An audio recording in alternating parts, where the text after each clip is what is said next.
Hey everyone, welcome back to Raising Unicorns by Harmon Brothers. And in today's episode, TikTok is on the brain. Learn how our lead writer has generated videos that tracked over 6 million views and leveraged that to advertise Dry Bar and Scripted.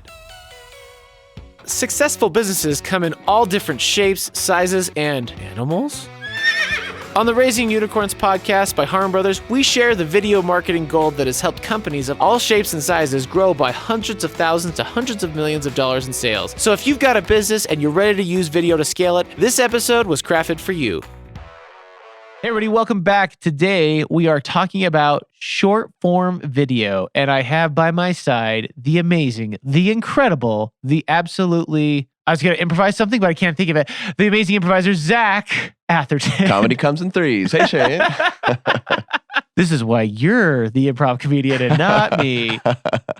Thanks for having me on. Truly so honored. Zach, I wanted to have you on here to talk a little bit today because you're a really good authority figure to talk through some of the things we're going to discuss today in terms of short form video and how we see that trend influencing the marketing world. A big part of like where your experience comes from is on your own personal TikTok that you've been building up. Yeah. For several years. Give the audience a little bit of your background in improv and your theater, and then maybe the background of how that is played in tandem with what you've done at Harmon Brothers. I am an improv comedian. I've been doing it for about 20 years now. I've been doing it professionally for about 10. I run a comedy theater called Improv Broadway. We do musical improv theater here in Utah, which is a lot of fun. But the big project that I've been working on the past few years that Harmon Brothers has been helping out a ton with is called Dry Bar and Scripted, which is the sister channel to Dry Bar Comedy, which is the largest library of clean comedy specials online, made by Angel Studios, the same film studio made The Chosen and Tuttle Twins and a couple of their original properties. And this past year, we've basically been prepping for and using short form TikTok to build up to our big equity crowdfunding campaign, which is launched right now. It's currently live. And it will probably be finished by the time they hear this. Almost definitively.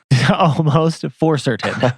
So talk me through a little bit about the trends that you've seen, because obviously here at Harmon Brothers, we are known for doing our long form videos that are 2 to 5 minute videos that are basically taking someone from no awareness of the brand, and we try to take them all the way through the sale to like, go to this website and buy. There's been a huge shift in the last 18 months to 2 years where a lot of the content has really evolved and adapted. And I'd love for you to talk through video consumption behaviors you're seeing within markets and within like different channels with TikTok or Instagram or Facebook, and what type of content we're seeing people resonate with or even watch more frequently. For sure. As attention spans have gone down and as like inventory of content has gone up, the power of selection has just been given to the consumer so much more than it has in the past. So even in the past of like early days of Facebook, people's attention spans of scrolling through, they're looking through static images. When they see like a long form ad, I think they were going to give more of their time to it. But now with TikTok, where it is meant to just dopamine spike, dopamine spike, dopamine spike, it's like you have to hook me in and you have to educate me or entertain me within half a second or I'm out of here. As we've been building up a brand, because basically our funnel has been, we've wanted to generate interest. So when we launched this company, which is the world's first platform for improv comedy specials, our call to action was, hey, please invest in this. Instead of a Kickstarter where you get a t-shirt or a cup, we're going to give you actually shares in the actual company. And we spent a year trying to build an audience and build interest. And instead of, all right, let's think about this of, okay, how many commercials can we have? Or, let's talk about the unique value propositions of the company, or let's educate on the shares. Our biggest thing has just been to entertain and to educate as much as we possibly can, realizing that if we do that and we go viral, we see a large audience, a lot of them are going to self-select down to actually do the call to action, actually do the action that we want them to do. So when we built the campaign, we had Colin Mockery from Whose Line come and do a pitch video, and that lived in our mid-funnel. There was a website that came up that essentially allowed them to express interest in the company, and that was just there as a link forever, for months and months. We did do some pushes and we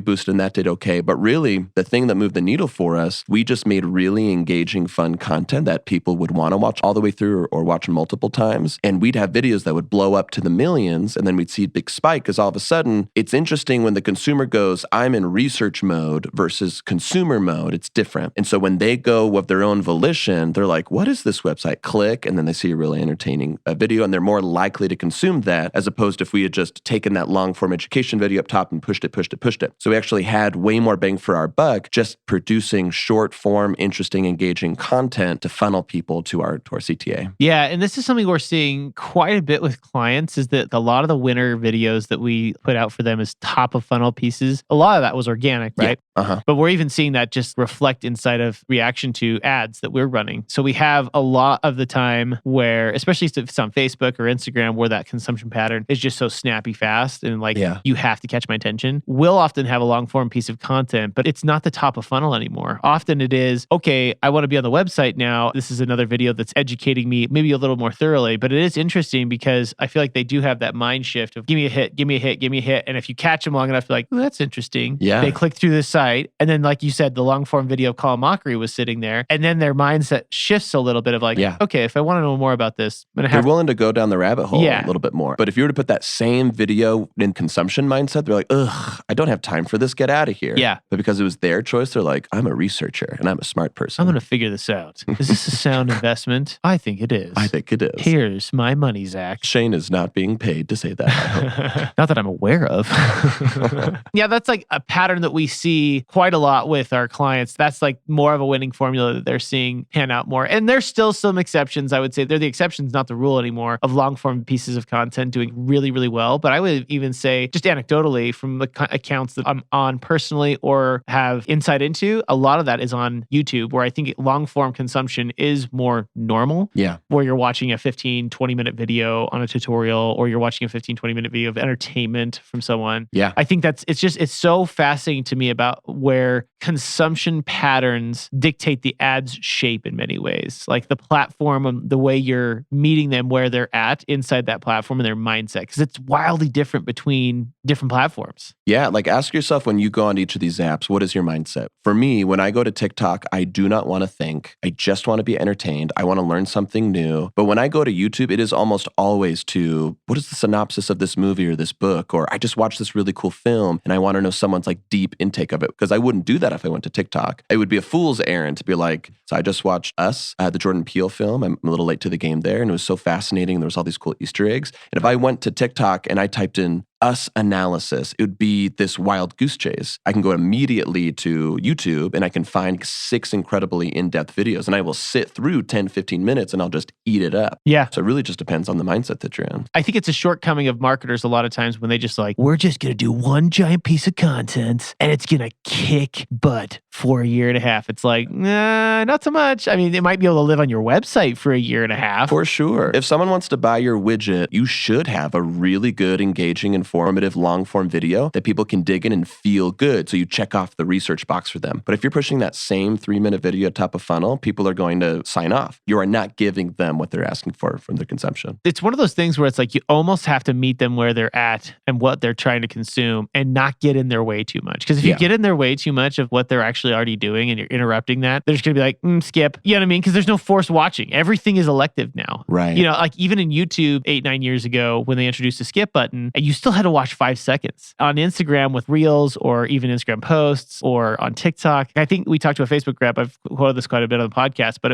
they were saying the reaction time is now under 0.4 of a second for someone evaluating whether a piece of content is something that they are interested in reading or looking at, or whether it's like pass. Parts of me is like so depressed as like someone who puts like a tremendous amount of effort into creative. If someone's like, yeah, nice try, idiot. Pass, pass, pass, pass. We've all become NASCAR drivers with hitting the throttle at the green light. Yeah. You ever seen that test where there's like beep, beep, beep? They're able to do it faster than anyone. Yeah, 0.4 of a second. Yeah, we're just like, our reaction times are just, it's so quick how fast we like make that snap judgment. Yeah, and how we can sense ads now. I find myself when I do that on TikTok, before I'm even doing it, I'm like, is this an ad? And then I'll look down at the bottom and I'm like, yeah, it's sponsored. Skip. You can sniff it. We can smell it a mile away. But the brands that are doing really well is they're recognizing they serve their real audience. They give them something that they need so that they come back again and again. And then when they do have something to push, communities understand that you want to sell. So for us, for instance, we did push out ads. We pushed out calls to action and say, go to this. And obviously our engagement fell dramatically, but we did have our core group of people who said, go for it. I'm here all the way, whatever I can do. But what's interesting is as you play the ratio of like these asks, but then you continue to honor the contract with the viewer that we're going to entertain and inform you. When you have those big pushes, they're going to come back and they're going to revisit that. Yeah. So let's say I'll push out, let's say consistently we're getting like 50 to 100,000 views on our TikToks with our entertainment. And then we go push out an ad and it might only get 8,000 views to a smaller audience. But then we go out and we say, hey, just so you know, this is not what you can expect from us in the long run. This is, you just understand how this business works. And we push out other videos and we just had 2 that hit 6 million each. And we came back, a lot of them came back to those other ads and said, this is so cool. I'm so glad I discovered it. Obviously smaller in proportion to the other ones, but it was worth it because of like this contract that you're forming with your audience. Yeah, it's such an interesting way of thinking about it, especially as a brand. In your specific case, you're an entertainer. Your platform is to entertain people. Your proposition with Dry Bar Unscripted is to entertain people. Right. And so it's really interesting with brands that have found success on TikTok. I think about Scrub Daddy. Oh, yeah. Who is crushing it on TikTok. And it's not because they're like, look how amazing the Scrub Daddy is. It's soft and then it's hard depending on the temperature of your water. Like they're not doing that classic pitch. They understood the assignment. Yeah, exactly. They understood the assignment. And they understood the ask of what the audience wants and they want to be entertained. They want to be shocked. They want to say, we're so programmed. Like ChatGPT is an excellent indicator of how the world sees ads. If you only give it a prompt and you say, write me an ad for Scrub Daddy. The ChatGPT, I guarantee Do you have it on your phone? Can we do that right now? We could test it right now. Here, I'm going to say what I think ChatGPT is going to be versus what it actually is. But it's going to say something like, are you tired of not being able to get the murk and muck off of your plate? Well, get Scrub Daddy. Scrub Daddy is a sponge. And it's like, it's the same formula again and again. I'm going to say that it's not, are you tired? I'm going to say, do you wish your pots and pans were easier to clean? I'm going to say it's like, are you tired or sick of? The hook is going to be direct pain point. Are you feeling negative about this other thing? And then it'll go directly into the benefit. What's your bet? I was going to say, do you wish your like pots and pans were clean or easier to clean was my bet. Okay. So similar, but I think they might avoid that cliche. Oh, it's at capacity right now. Gosh darn it. Oh, well, but everyone can know. You can do it right now and write in and tell me that I was right because I almost guarantee Let's keep refreshing this throughout the podcast because I'd love to come back to this. People are so accustomed to the same ads over and over again. So when Scrub Daddy comes in and turns it on its head and it's making fun of itself by being so irreverent and so inappropriate, there's a thing on TikTok where it says, you've tickled my brain. And people love that so much. And all of a sudden, it's like you have all the brand awareness and you need. And then I just looked inside my house and I realized, holy cow, we have Scrub Daddies because it was top of mind and it was right there in the retail. And I'm like, why wouldn't I? Yeah. Why wouldn't I do this versus like whatever? It's a freaking sponge. Yeah. I don't even know the value propositions. I didn't even know it got harder, but it's in my house. That is wildly depressing as someone who spends a lot of time on messaging. I'm a blind consumer. Zach is your target audience if you just want to throw out stuff. Just say you're going to cream your pots and pans and I will buy it. That's all you have to do. Yeah, I think that one of the ones they had like was like 18 million views or something like that. It was just the robot voice like talking. It's like, what's up, mother? Yeah, it bleeped it out with it's AI like voice. that's it. It's just like, hook. What's up, motherfuckers? Do you want to get creamed? That's what it was. Yeah. Do you want to get creamed? Well, now you can get creamed with like Scrub Daddy's new cream. We've been so trained by the rules of TV where it's just like, you could never say that on network television. They would never allow you to it. And so when they do it, it's just like, it breaks through the noise in such a brilliant way. I feel like we always try, at least we strive to always think of what's something we can break through the noise and what's something that's like different than what you've seen out there. And it is a constant battle. Everybody is evolving and copying each other on a very consistent basis. Just being able to think outside of that constraint and looking at what everyone's doing and then doing the opposite or doing something that's not like flagrant, but something that's like surprising. Yeah, just something that breaks the mold. And Mr. Beast right now, he's like, I just saw this 10-minute deep dive when he's talking about content. Again, it's like part of this depressing thing. I'm like, does everything have to be sensational? Does everything have to be bigger? Because he's like, all right, let's say you're doing a commercial about how much you like bananas. You better say bananas are the best effing fruit in the planet and it changed your life. And it's like, oh man, does it have to be that way? All right, here is the ChatGPT ad for Scrub Daddy. Looking for a smile with your scrub? Look no further than Scrub Daddy. Our sponge features a unique happy face design that's sure to bring a touch of joy to your cleaning routine. Made from a proprietary high-quality foam material, Scrub Daddy can change texture based on the temperature of the water. How does it know this? I didn't tell it this. I just said, write me an ad about Scrub Daddy, a sponge with a happy face on it. That's all I did. In warm water, it becomes soft and gentle. Perfect for cleaning delicate surfaces in cold water. It firms up and becomes a heavy-duty scrubber. We're tough enough to tackle even the toughest grime. That's crazy. So I guess it is It able literally to pull... is scrubbing like the website and understanding contextually what it does. Oh, interesting. Crazy. But even so, the language and the routine of it is so old hat. It's just like looking for this, either want a good thing or want a bad thing. Yeah, because that's what I said. Do you wish your pots and pans were easier? And yours are like, are you tired of this crappy thing? Yeah, the negative thing. So it switches back and forth. But it's just they understood that it's okay. How about say, what's up, mother effers?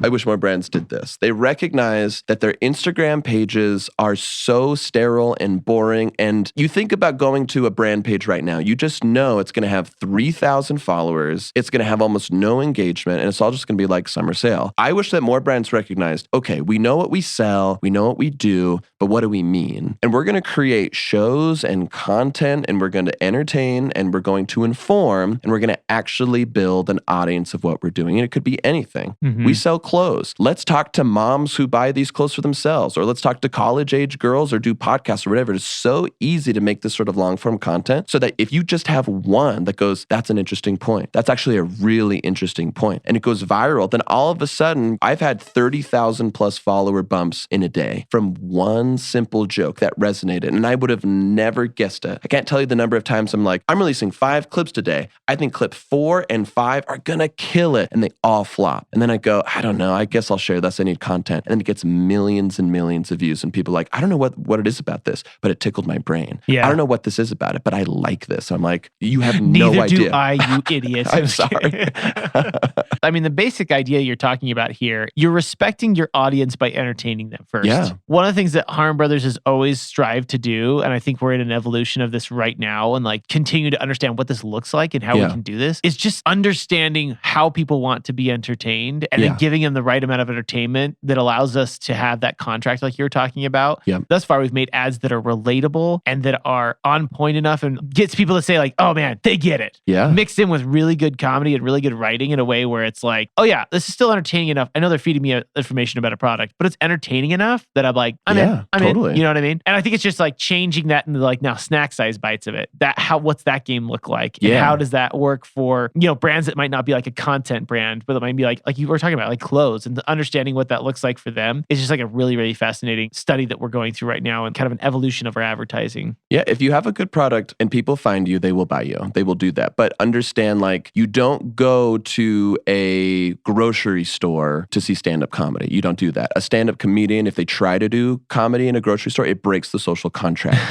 The same way as if you're to do that, it's like, all right, I'm going to take a break from my set and I'm going to sell you these pants. People go, ugh. So if you understand the social contracts, actually, that like breaks the social contract in such a good way. You should do that. I want to see more Scrub Daddies. I want to see more Duolingos. I want to see more of like recognize. Like, I can't tell you, there's this TikTok trend. It's this flute solo in the background, and it's this really crappy CG of you floating in a boat. And every single marketer, it's like convincing my boss this one TikTok will get more views than their $15,000 on a video. And you look and they have like 400,000 views, 1.2 million views, 1.1, because people understand it's like, I'd rather joke about marketing than actually do it. And they were right. Like, people were more willing to watch this dumb TikTok about their product. And like, that's the mentality people are at. And so it's like, understand where the production needs to happen. Yeah. A classic Harmon Brothers ad will still kill, I think, in the mid funnel. Or if you make that with understanding that you're going to break this up into 20 or 30 pieces of smaller content, that's where it's going to kill. Because the second they go from, oh, wow, that is kind of an interesting product. Am I actually going to pay $60 for this? Let me put on a new hat. I'm in research phase. And then you go to their website and it's clean and it's full of testimonials, and top of the fold is an amazingly beautiful, well-polished ad. And they go, okay, now I feel confident enough to give these people my money. But the idea of like getting eyeballs, it is so crazy that people are not pumping out 3 to 5 pieces of content every single day, because one could turn into, all of a sudden it's like we're a brand with 5,000 Instagram followers. Like, I went from 1,000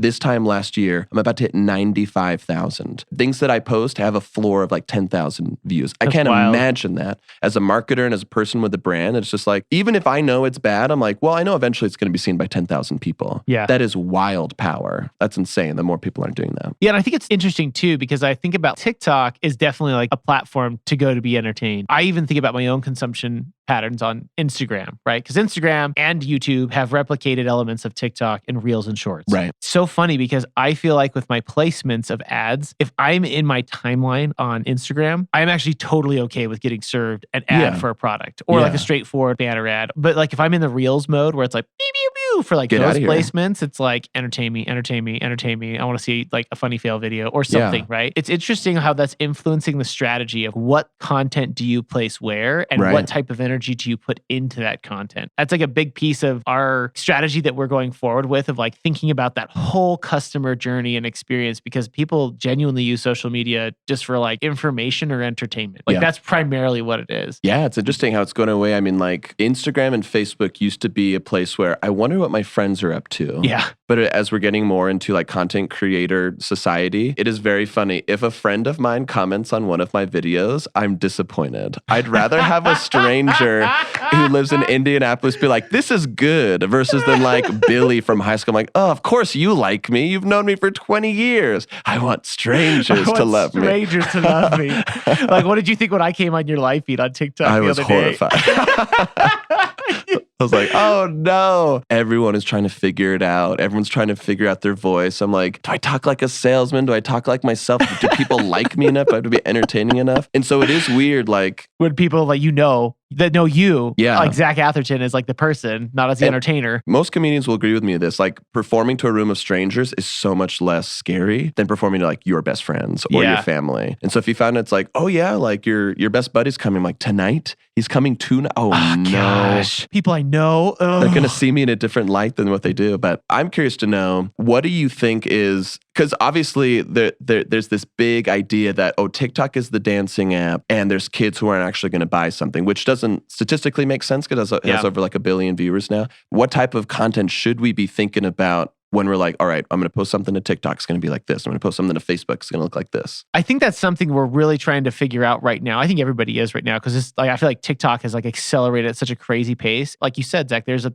ton of now older consumers that have consumer powers, because I feel like 18 months, 2 years ago, TikTok was like 14-year-olds. There were so many more. Like you can see actually in TikTok's like publications of what their actual audiences are. And there is a substantial amount of audiences now on TikTok that are older, that have consumer power, that are present spending their time on there. I think you have to create content that fits in that realm. And then you think what we do at Harmon Brothers, and I know you do this a lot, Zach, understand what people want on that platform and also figure out what does it look like? What does it feel like? What's the actual like kind of sensation that it has there, and craft that content. You want it to not feel like an ad. Yeah, you don't want it to. And if you are like doing it as an ad, I think you have to go the Scrub Daddy route, where you're like being so self-aware. It's like so hilarious because of how self-aware it is of being an ad. That's the only way you can do it. Yeah. I was going to say this earlier. I don't know what law it is where it has to say sponsored on the bottom. I think that's just a function of whether you push it or not, whether you pay TikTok to actually boost it. Well, yeah, any paid promotion. There is a law that actually prohibits them from not marking it as sponsored. Oh, really? Yeah, and I'm trying to remember what law it is. It's one of those things where if you're having pains from people being like,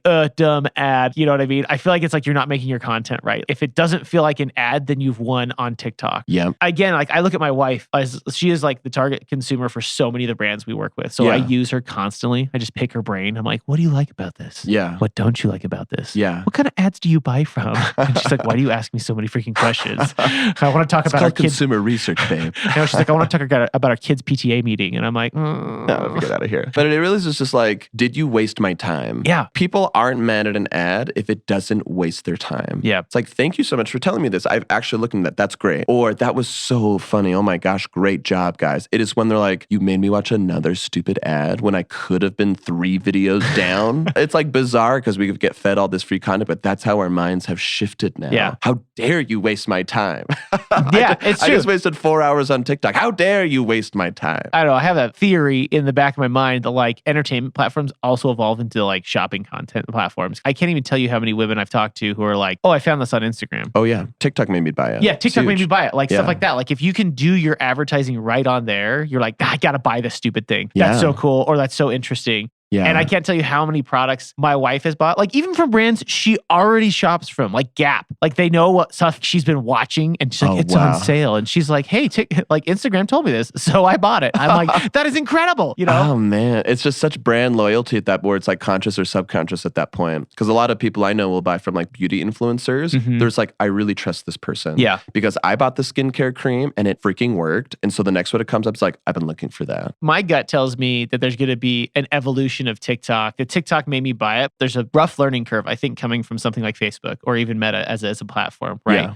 Where we've gone through about 12 years of it being a platform where there are advertisements and there are products on there as a marketplace. And we knew how to like talk to those people for that content and for that type of platform. But now TikTok is such a different beast and it's such a different mode. I think marketers and advertisers are having to adapt and evolve their advertising to like get to that TikTok made me buy it level. I do think it just for thinking about the level of like, all right, I'm actually going to break out of my consumption mode into buying mode. You do have to get almost personal with someone, it feels like, whether with a brand or with an influencer that you actually care about and like crafting it that way. The idea of just, hey, we exist, buy us now. Those days are like disappearing. Like it has to get into like a deeper emotional level to compete just with the fact of you're competing with my fun time, you're competing with my break time, or even the parasocial thing. It's like you're breaking with time with me and my friends. I have these 200 creators that I love to follow, and you're breaking that up to sell me this thing? How dare you?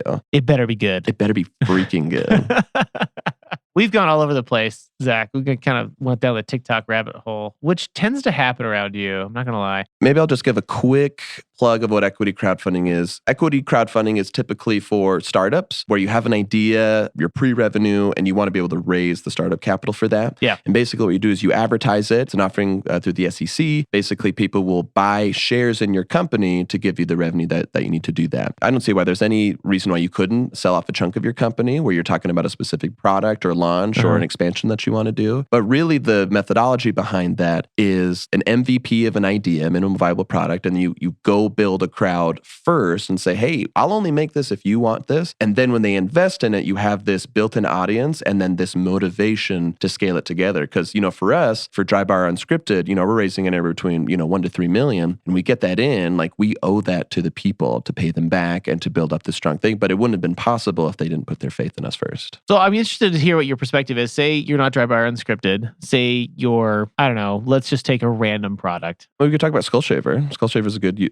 product. So Skull Shaver is one of our clients that has this unique patented design where it's like the shaving blade, 4-blade setup, kind of like an Arelco, but with 4 blades. But then there's a unique patented design where it fits in the palm of your hand. So it's really easy to maneuver around your entire skull. So it has intellectual property around it. It's a really great, unique offering that is not anything else is really like that on the market in its use case and its form and function. Yeah. So say you were Neil from Skull Shaver. And you had this product and you want to potentially to go to the crowdfunding, how would you utilize short form content to drum up interest in that, or even utilizing it for pieces of content that you would drive directly to a crowdfunding website? I would produce 3 streams of content. One would be a long form podcast or episode or something that was built on either information or entertainment surrounding the bald industry. It could be something as simple as interview with a bald guy. We talk about their bald journey. We talk about how they gain confidence that way. There's a huge section of people who are bald now and it is now a fashion choice for them. It would be purely informational or education. The second one would be a team to create sketches or quick little bites about how to moisturize your head, or could be jokes about baldness where every single day you're sharing one joke or information about that. And third would be just like some sort of visual team where they're making either like a short form video or still photography or whatever with a simple quippy quote. And so every single day you're sharing one piece of a long form piece of content that people will fund to and watch if they want to build things to build your larger audience. But it's also capturing the short term people of like, there might be a joke or I realized bald was sexy when that gets shared 20,000 times in the, in the bald or shaved community, whatever you call it. And then you also have people who have designed content to be short, pithy, and shareable. That's still going to get the broad audience. And then you still have the photography there to mix up variability. Pictures where it's sharing more of like education. It's like, did you know that this, or here's fact XYZ. And you do that every single day. It took us about, when we started implementing that strategy, it took us about 2 months for us to really hit like our first big one. But once we hit our first big video, our floor just kept rising. Whereas when you first start in this organic strategy, your floor might be like 100 or 150, but it just keeps rising to the point where it's just like, I know that over a week's period, the minimum it's going to have is 10,000 views or 15,000 views. And you have to feed the beast consistently. And if you do that, your short-term followers will grow, but also your like brand loyalists over time. Where it's like, hey, I actually really loved your interview with the bald guy. I'm a lifetime viewer now. And then you focus on your mid-funnel with all of the incredible assets that we built for them, but you focus at the top to entertain and inform incessantly. There you go. You have the start to finish idea, Neil. There you go, Neil. For School Shaver. You can hire us for that if you want. You're running a Super Bowl ad this weekend in some really big markets. You can drop that. And go back to equity crowdfunding and give up a piece of your content company. So I run the Writers Room too. That's my day job here. I talked with a brand where they sell upscale clothing for kids, like their whole thing. And I'm like, how cool would it be to just have a show where you bring moms on who talk about the difference in confidence when they taught their kids how to match or they taught their kids about high quality clothing. It doesn't have to be long. It could be 10, 20, 30 minutes or whatever, but get people on, have them say like, hey, we're not selling anything. Just be yourself. Just have fun. And I promise you, if you do that, it's not that expensive to produce, but one of those ideas will resonate. And all of a sudden, you're going to see a huge day. As you consistently do that, you're going to see an organic following where all of a sudden you go like, I can't go back to the day where I share once a week on Instagram or just a still photo. It becomes stupid at that point. This has been so fascinating, Zach. So enlightening. Hot dang. Very, very dense. Good stuff. Just in case this releases, and you can cut it if it doesn't, before February 16th, Dry Bar Unscripted is now accepting investments, minimum of $100. You can go invest.angel.com/unscripted to go check out the offering details. And I've looked at the business plan and the model that they've built out. It's pretty solid. Shane said it, not me. Because I legally can't outside the offering portal. Till next time. Thank you, listeners. Tired of playing catch up on your marketing approach? Plan your whole year of ad content with our video strategy in a day. The Harmon Brothers are known for their ad work with Lumi, Purple, and Skull Shaver, and now we're offering a 20-minute video that helps you strategize your best profit-pushing ad research, messaging, and testing for free. Because a win for great businesses is a win for all of us. Go to harmonbrothers.com/video strategy to save future you a lot of stress with no pitch and nothing to buy.